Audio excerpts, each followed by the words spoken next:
Thank you very much. I hadn't been going to read social studies, but you mentioned it, so I think I will. I don't remember if I read this last time I was here, but I usually don't include it. "This is your history," said the teacher of it. And it was, so now is she, passing around her portrait of a Cree Indian in a top hat. Any child could see how meticulously bad that drawing was. A face like a heraldic shield, with stuck-on eyes and cheeks of pencil fuzz, a mouth of line, and dangling beneath a canted Celtic alphabet of teeth. In hands like dinner forks, it seemed to hold a strip of parchment sumptuously scrolled, and this, Miss Ward revealed in Bible Gothic, signed with an X and sealed, how Indians had given up the deeds to our dominion in return for beads. Beside the blackboard, maps were tacked, which showed the world cut up like orange rind, sliced and sectioned, airbrush dotted, lined, and crammed with calculations to distract each young, impressionable mind from the corrupt, the riotously inexact contours of unornamented fact.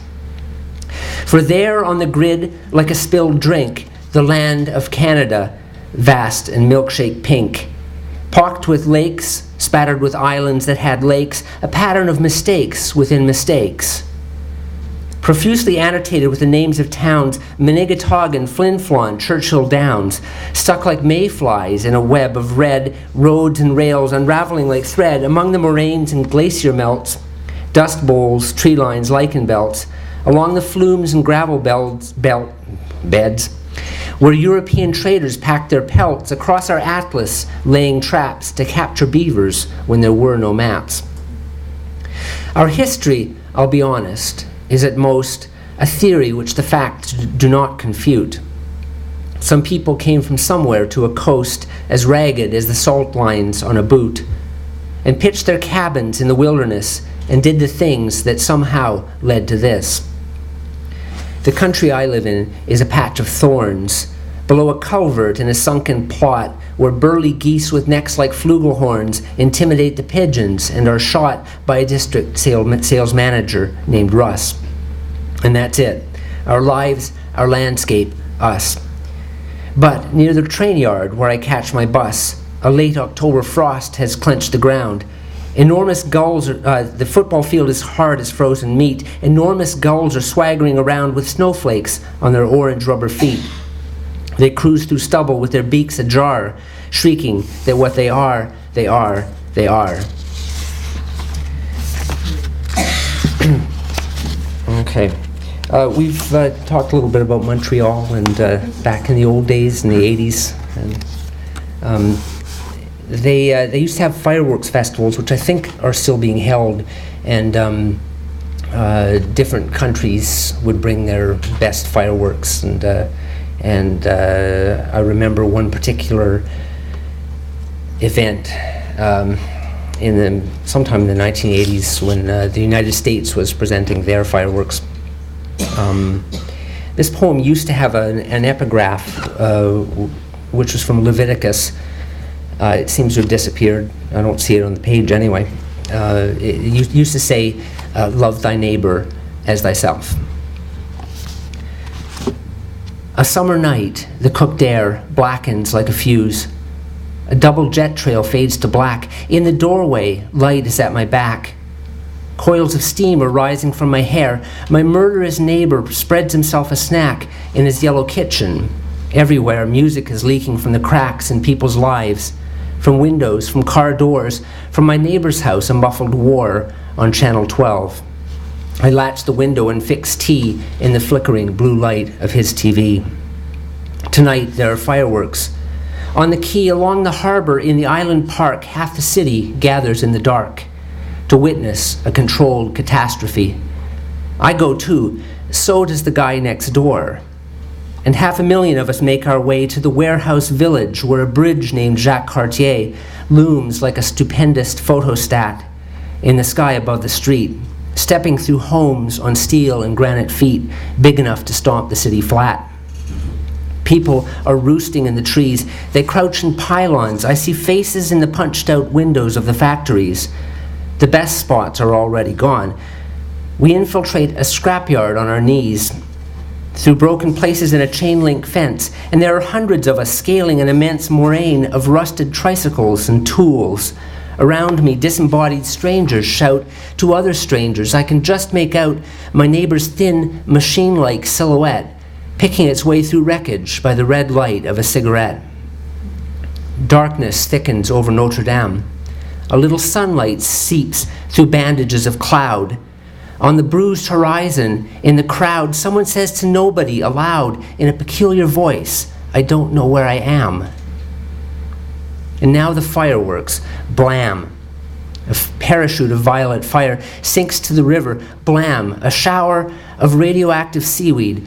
Blam, blam, blam. A bomb inside a ball in an exploding flower, sketched against the fountains of Versailles with a welder's torch. Cinders fly in shallow arches, whistling as they die, and trolling incandescent smoke. And then, expanding and contracting worlds, beaten apart by comets, hurled from a revolving nautilus. At last, a kind of writhing gorgon's head of light, scorched on our eyelids. Paralyzed with fright, we scratch our heads and yawn. In the darkness, someone shouts, "Right on." Someone answers, "USA, all right." In half an hour, everyone is gone. And I'm gone too, paddling my bike through fog. I lock it to my neighbor's iron grill and climb upstairs. The night is very still. My neighbor's ugly, ladle-footed dog is whimpering for my neighbor. I can hear it scrape its animal fingers on the locked screen door. I spread a blanket on the fire escape and lie awake on it till 4. Then fall asleep. I dream some war has scrubbed the planet clean and wake at 5 in the blazing vacancy of dawn. I am the only sentient thing alive to breathe this freshness. Avalon. The sky is white. Circles of white birds hang like brushstrokes on the white sky. A single jet trail, white, dissolves to nothing in a wispy S. Nothing is emptier or means less. Nothing explains this light.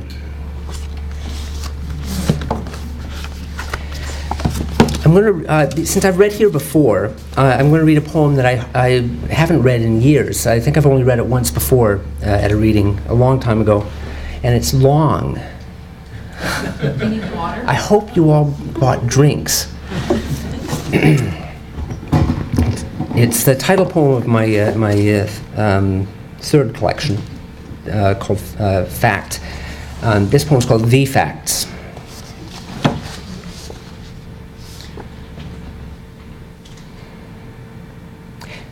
That fall, I crossed over in the back of an open truck, sharing a tarpaulin with a spotted dog, part dingo, who chewed on the same shoe all the way there. I sat for 10 hours with my back in a tire, my feet in another tire, and my head on a box full of gears, while the truck gorged on hundreds of miles of crumpled up scenery, tracing the phone wires to their source, counting out miles by the poles, and the road glided up and down like a wave in a skipping rope through a child's diorama of tall silos, white steeples, and luxurious slopes polka-dotted with cows. The driver was playing Lou Reed on 10-inch speakers. I could see a big slice of his face in the side mirror, mouthing the words. Then there was a long stretch of nothing. No houses by the road, just mailboxes with names like Schmidt and McNabb, and the driveway so long you could not see a house at the end. Dogs taunted us from the ditch, and we hit some unsavory roads. The scenery worsened. The bottle rack spruce stuck straight out like enormous dead weeds. Slovenly black-faced sheep connived under a tin lean-to. The cattle were thin, and the driver began swerving to avoid things that were not there. And in spite of all that, we made very good time. We stopped once to let the hyena, or dog, or whatever that was, run wild in a dry creek bed, and it came back in an hour and a half dragging a tree. From there on, it was all downhill. The highway flat and slanted with skid marks arcing into the ditch. The driver cut the engine and we coasted for hours with the smell of a forest fire in the air. Then we drove right through the fire, which nobody seemed to be fighting. The wind was hot and dry. The fire floated quietly in the branches. The dog looked at me sideways out of his Egyptian eyes, the hair behind his ears ruffling in the hot wind. At last we arrived at the sea. We pushed the truck down a boat launch into the surf, and the engine shattered like crystal, seawater foaming around it as it sank, the tape deck blaring. The driver took off his pants and swung them around his head, shouting, "Hoo-ee-ha!"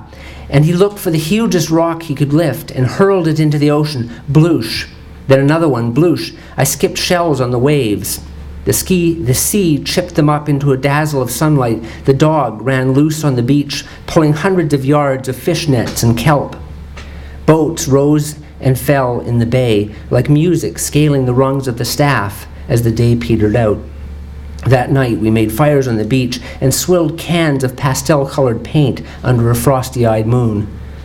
The next morning we watched islands forming offshore. It seemed the planet was molten inside, and liquefied rock gushed out of sputtering cracks in the bay. Tumors of granite bulged up under shuddering columns of steam, and clouds goggled over the brim of the sky like fantastically big, shrunken heads, dragging hail over the hump of the world as the rain collapsed back into the sea, hissing and clattering. The city was just off the map, but not hard to find. It turned out to be several towns I'd grown up in, with the street names confused. I got lost right away, turning left onto Meadowdale, right onto Riverview, 2 blocks down Stony Brook where it meets Mount Pleasant. Then I came to Pleasant Brook, Meadowview, Stony Mount, Brookstone, and Riverdale, and found myself at a 4-way stop near a memorial in mauve granite, reading a long list of names and lifespans, and they all seemed to be people I knew. A phone booth was there. I found my own name 5 times in the book, at 5 different addresses, all of them somehow familiar: Sherwood, Arcadia, Avalon, Canaan, and Grace. I could see myself living on Grace, but I rented a well-lit room where King meets Queen, overlooking the bridge, and I could see headlights coming on in the gray morning and taillights riding home in the dark.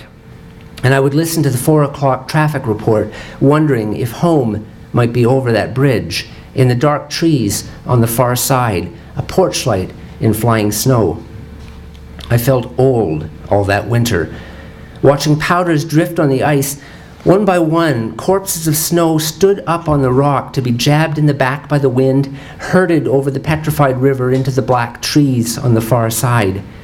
One vanished, another rose up behind, and I'd sit on at the window all day. My eyes shrunk to BBs, my breath stuck fast to the glass, watching dead things stand up and vanish in a dimensionless white.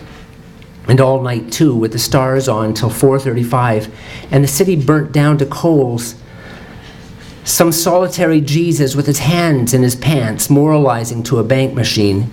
The street lamps untended, the neon neglected, stove elements left on in dark kitchens, and my candle spread out in a cold blob of wax on a plate, the wick like a mummified flame, my breath on the window, and there in the yard by my room, one stiff tree, an elm, with its roots in the town wiring, pushing its scorched filaments into the circuitry of the dawn, delaying the sunrise, a vile tree, knee-deep in its own dead leaves, frazzled and upside down, a mass of congealed lightning with the bone structure of a horrible dream. A thick trunk dividing in a frenzy of mathematics, littler, skinnier, and stingier, fussing at the frayed hem of the sky, consumed by its puny uniqueness like some cipher-crazed maniac, up till dawn counting threads in the drapes, knowing there's an answer in there, some number divisible by one and itself, some code to persuade him at all made no sense, that the wrong God was in charge. I spent hours at the bus stop waiting for nothing, kicking a stone-hard plum with the toe of my boot, road salt on my eyelashes, the slit-eyed sun circling the world in freezing rain like a trapped fox circling the stake, and there was an immense crumminess all over. The sky was measly, the city was junk, the people were cruel. I could say we had all given up, but there was no we, just eyes, long subways full of them, flowing into the rain-smudged factories at dawn, into the steam-windowed kitchens at noon, into the hydraulics of a revolving dream world after the day. Then after the day, whole personalities were crushed in the gears of a massive delirium. The moon screwed into the hospital ceiling, emptying light onto the blankety-blank foreheads, the eyes swiveling under the lids, the lips framing each other's names in the dark, dreaming, "Hello, Bruce." Dreaming, "Hello to you too." Dreaming, "What will he say to me next?" dreaming my surprise, dreaming his answer, dreaming the air that I flew through, the battery acid I breathed, and a city that differed in trivial details from the one where I lived. Then the sun would climb back on the roofs, rekindle its tired fire, and the day would recur. I'd rise at 5 to read Dante in a donut shop, pining for the romance of a real hell, a hell that roared and stank, a hell of ingenious torments, not this half-baked Hades of sameness, where the same morning came back every day, the same office windows blurry with rain, lights jittering on, the coffee maker pissing into a clean pot, the Xerox machine warming up, the wastebaskets empty, the swivel chair right where it was.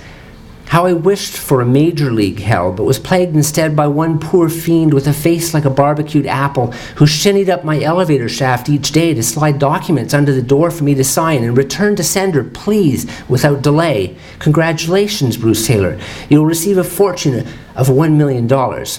Welcome to riches, Bruce. This is the key to your roles and sorry seductions like these. No threat to my soul if I have one. Clip out and return this card to receive your valuable prize and that kind of thing. I found work as a laboratory animal for a bald man with pine cone sideburns. He tested poisons on me, but I survived them all. He was amazed, we both were. Then I quit that position and nailed a secure job at the Lady Bing charity domicile, stirring vats of gray mush. Eventually, I dropped that too and hammered sheet metal to a school wall. And I drove a blue van, and later I worked for the city, painting white lines on the road, and in the course of that spring, I did every job for a day. So now I can tell you I've been every person in town. I've done every work that was offered and lived every life. When I went, I saw myself coming. The trolleys filled up with me, coming and going. The newspaper kept me informed about all that I did. I looked up to the rain-soaked windows downtown and saw me, looking down over streets full of me. A red bird flapped up to its nest. It was me. She laid me in branches and twine. When I hatched, I asked to be fed. So she brought me, a frantic six-legger, and in a snap of the beak, I was gone, mislaid somewhere in a forest of me, my slim branches clicking and groaning. I pushed the new leaves from my arms, and they were also me, falling in millions. I bought books, and the author was me, talking to me about me. I was transfixed or transported. I searched through the news, clipping out pictures of me from my walls, and that's when I knew that my goals lacked focus. I saved up for a truck, found a good one that summer. I picked out a sharp-faced dog, half jackal, lured him to me with a piece of brown meat, tied him down to the greasy fifth wheel, and left town. I stopped for a sad-looking man at the Red Devil luncheon, knee-deep in dandelions, dressed like a fool, holding a sign that said, "Hi, well, hi to you too. You can ride in the back, ignore the dog, he's been fed." And then I was off to ransack the landscape for spots I could never imagine, horizons I didn't design, to find somebody just as he is in a world that has always been there, a real world, a big world, a rock-hard world, as wide as all that and made to endure, a well-known world with the power to pulverize theories, beliefs, and conjecture under the flat, rough stones of the facts.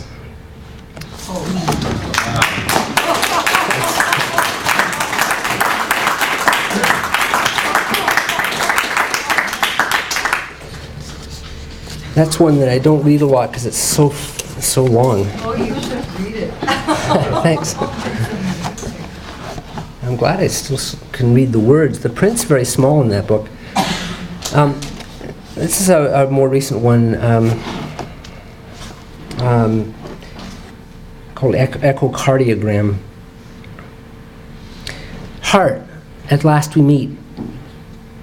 50 years I've held you like a restless infant in my shirt, an anxious father, though we were born together.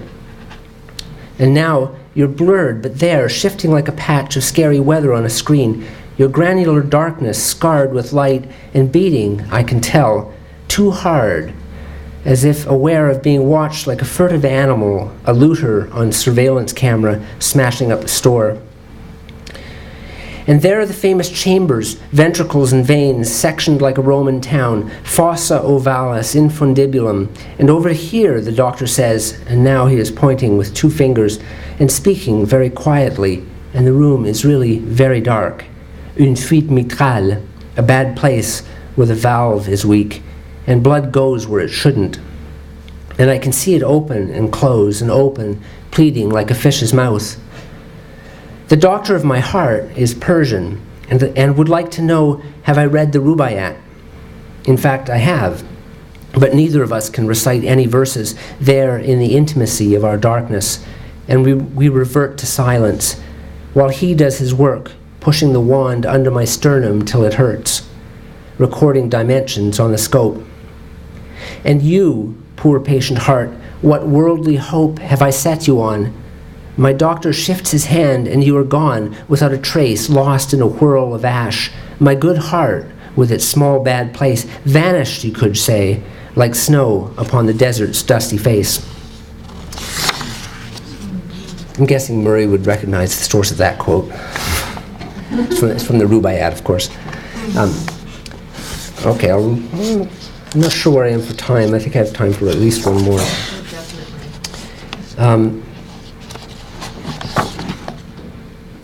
Okay, here's a poem about buying a mirror.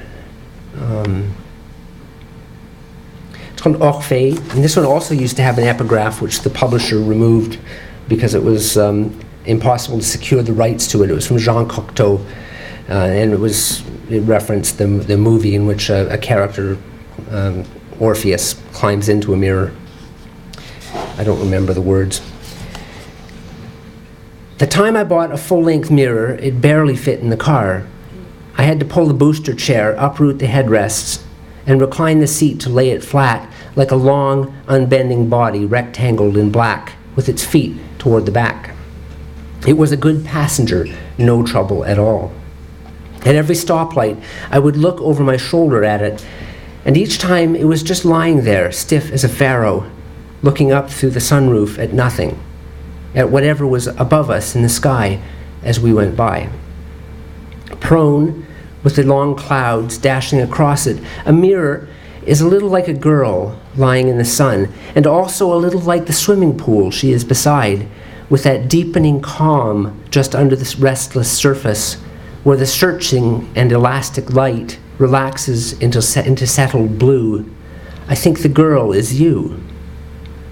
Now it stands in the bedroom, remembering those clouds and reflecting on the day of its abduction, when it lay for nearly an hour in the glare under the great harsh sun, and gathered every bit of it in and gave every bit of it back, before the new life began in the dim room with the curtains drawn, and the man who comes to stare at something he wants in there. Okay, another poem I've never read aloud before, which is a good one to end with, called I Will Meet You There. It's a poem of endings. You can come by the road, but it is better to go by way of the boxwood maze, counting your steps, making your choices, and being either right or wrong. Start from a wild guess, proceed to the obvious. Turn sooner than you meant to, backtrack, pause, zoom forward, retreat, start fresh. Or come to me over the fields, singing in Gaelic, swishing the tall grass this way and that. When you arrive at the fence, cut a hole in the fence, and drive your reindeer through, but do not follow. Soon you may come to a place you know, cross over it boldly, and with each step say goodbye and no more. Goodbye, goodbye. It will not be there when you turn around. And when you come to a river, ford the stream where it casts its little chattering faces over the rocks. Feel your way through the reeds at the far side. You will find a small boat, and there is a word on the transom. Read it or not, as you wish. You will not remember it. Now follow the stream's toothy dazzle, and do not lose your way in the current. Be diverted, but never beguiled. Keep track of the broken up light here, where the black stream crumples like a sheet of zinc, and shift your bare feet in the schooling shadows. Memorize ways as you go. Count the wrong turns, correct any errors. Run if you can, rest if you must. You may find pumpkins swelling provocatively on the banks. Enjoy them freely, freely dally among the pumpkins for a while. Then take your leave, and you will not be asked to talk about it later. Carry on. The limbs of the trees hang low, the alders are thick, The rocks are sharp and the mosses are up to your hips. Smile, growl, go down on all fours, go down with the sow bugs, the old gill-breathing 14-apede creatures, unchanged since the babbling infancy of the world, when life was a school child's caprice, and stand there till your eyes ache from peering into the darkness, and your chest hurts from holding in the truth, and the grief sinks deeper in you than your bones, and all we have lost wells up where your heart was, and that is where I will be, waiting. Thank you.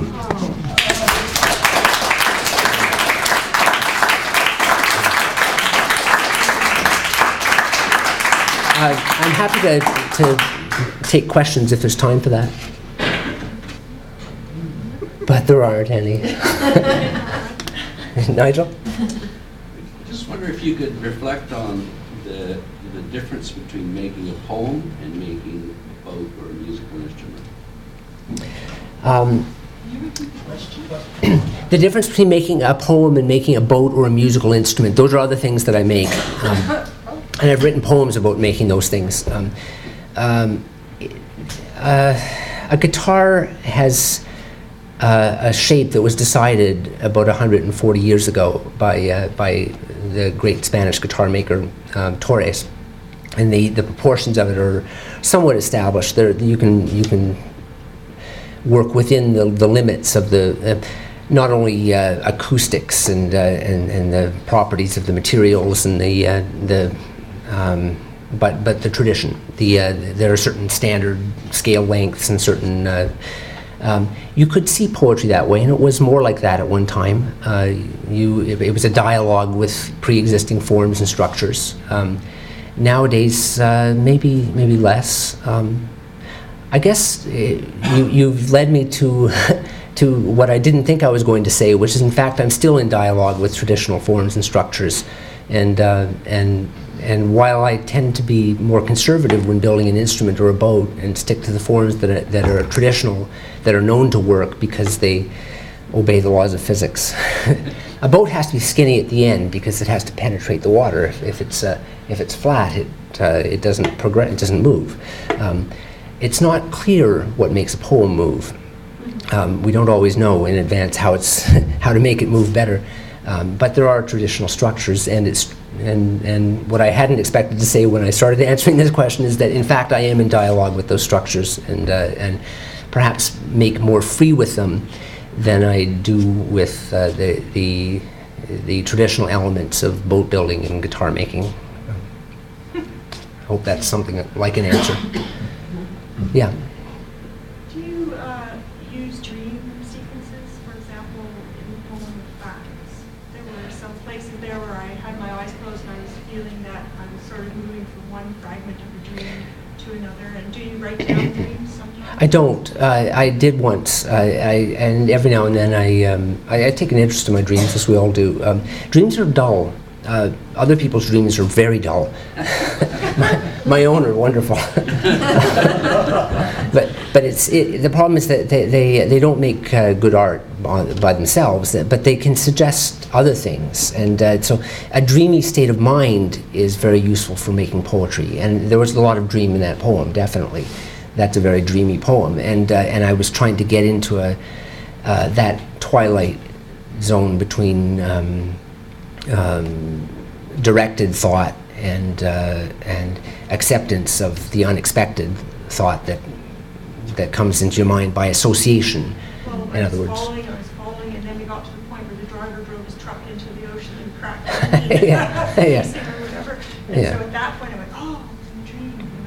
a poem I didn't read tonight is called Doodle, where I try to make a poetics out of pursuing the marginal and the trivial and the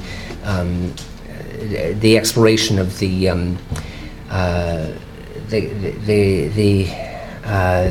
of happenstance, the state of mind in which you produce a doodle, which is not a directed kind of artistic production, but a kind of an alertness to the accidental.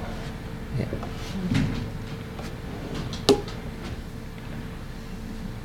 Anyone else? Those were all the questions. Oh, there's one.